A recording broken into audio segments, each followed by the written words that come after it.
Oil కాగిపోతుందండి. నేను పోసు 5 డేస్కి ఒకసారి 7 డేస్కి ఒకసారి మ్యాక్సిమం 5 డేస్కి ఒకసారి పెట్టుకుంటానండి.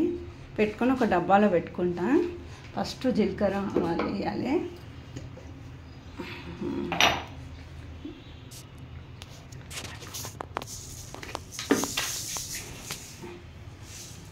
చూడండి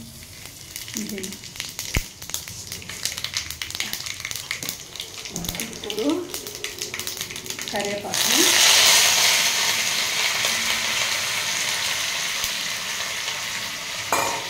తర్వాత ఎండుమిరపకాయలు మళ్ళీ కొంచెం మాడిపోతాయి కదండి, కొంచెం గోలినాక వేద్దాము.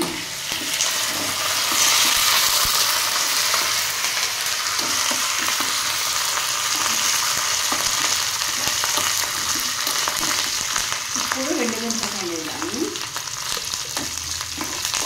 మంచిగా ఇట్లా బాగా ఫ్రై చేసిన తర్వాత కరివేపాకు ఇట్లా కట్ కావాలండి. అప్పటి వరకు ఉంచి ఒక 5 డేస్ వరకు మనం ఇట్లా పెట్టుకుంటే అప్పటికప్పుడు మనం ఏమైనా పచ్చడి చేసుకున్నా, పప్పు చేసుకున్నా దాంట్లో వేసుకోవచ్చండి. మీకు ఇది నచ్చితే లైక్ చేసి సబ్స్క్రైబ్ చేసుకోండి. ఓకే.